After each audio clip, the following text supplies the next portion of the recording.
regularly engaged in any news medium, now known or hereafter devised, in gathering, preparing, collecting, writing, editing, filming, taping, photographing, or disseminating written, oral, pictorial, photographic, or electronically recorded information or data concerning events or matters of public concern or interest affecting the public welfare or a person supervising that person. That's pretty broad definition. I submit that would cover, your blogger who regularly writes about matters of public interest. So it is possible to work out a pretty broad definition of what constitutes a journalist, and in that sense, perhaps a class privilege that is something that's feasible.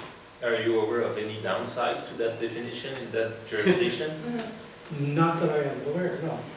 In this case that we're looking at, though, it seems, very improbable that the prosecutor's bureau would come up with a case where a police source was talking to a food blogger, I think we are dealing with investigative journalists who are working at respected media, and I doubt that in the immediate future they're going to be coming up with needing to define, but it's a general question that needs to be asked if we're putting laws into place. Yeah, I mean, how do you define a journalist? Well, my concern is, and I think I was understand this, but so there was a time probably 10 years ago when you could simply outsource that to news institutions, right? You had the Gazette, the Press, the Canada, and so on, right? You were a journalist if you worked for a news outlet, right? That doesn't seem to hold water anymore. And there was a case just a few weeks ago, probably made bigger noise outside Quebec than inside, but Ezra Levant,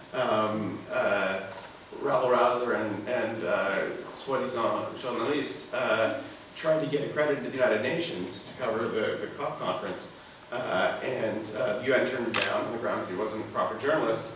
And he then insisted that Justin Trudeau and Catherine McKenna lobby on his behalf, that he is a journalist and so on. And I mean, it's an open question what Ezra Levant's role is in the media ecosystem here. I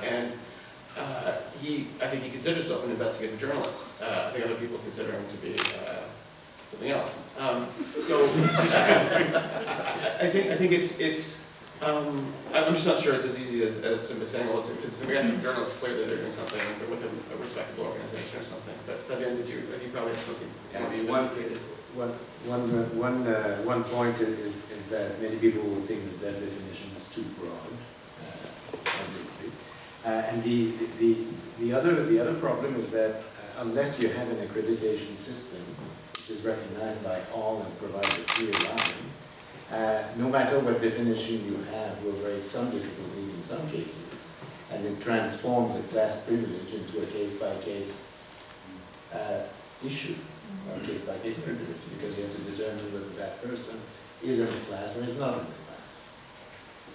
So you run into the same difficulty. Have you had a look at what's done in other countries, how they define journalists? Like in Belgium, that has really progressive laws for protecting sources, or is it do they have they defined journalist as a class, as an order, as a? No, there's no accreditation, Yeah. from my understanding. I'm not, but there's a definition what a journalist is. Yeah.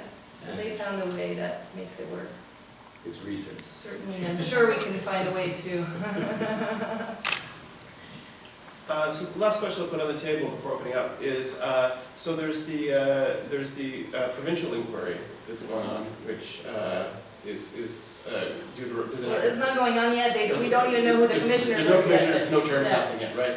And then there was also the mayor's administrative inquiry, which he announced and I believe dropped. Yeah.